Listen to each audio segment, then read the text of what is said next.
எல்லோருக்கும் வணக்கம். உலகமெங்கும் கோடான கோடி டிவோட்டிஸ் பகவான் சத்யசாய் பாபாவுக்கு இருக்காங்க. அவருடைய படத்தை நான் இசையமைக்கிற பாக்கியம் கிடைச்சதுன்னா அது பூர்வ ஜென்ம பலன்தான்.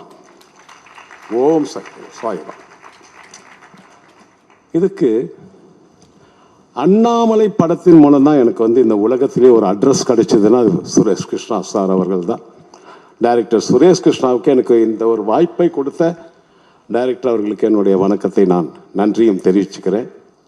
கோடான கோடி ரசிக டிவோட்டிஸ்க்கு ஒரு 5 ஃபேமிலியில் நடந்த ஒரு நிகழ்வு தான், ஒரு மிராக்கிள் தான் இந்த படம்.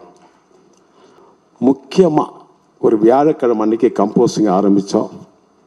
சுரேஷ் கிருஷ்ணா சார் இருந்தாங்க, விஜய் இருந்தார்.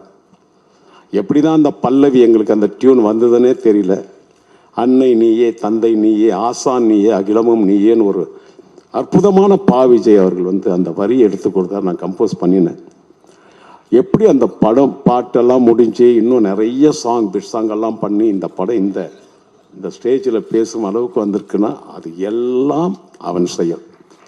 ஒரே ஒரு இந்தி படம் செய்யலேன்னு ஒரு அர்த்தம். அது இந்த படம் மூலம் என் ஆசையை நிறைவேற்றி வச்சுட்டார் எங்களுக்கு டைரக்டர் குணால் அவர்களை. இந்தி அந்த ஆந்தம் சுவாமி பகவானுடைய ஆந்தத்தை நான் பாட வச்சுட்டேன். எனக்கு என்ன ஒரு ஆசை, இந்த ஆந்தம் இப்போ பாடின பாட்டு சத்யசாய் பாபா பகவானுடைய டிவோட்டிஸ் எல்லாரும் பாடணும். அதுதான் என்னுடைய ஆசை. அதுதான் என்னுடைய ஆசை. நான் கம்போஸ் பண்ணி விஜய் அவர்கள் எழுதின சாங்கை எல்லாரும் பாடணும்.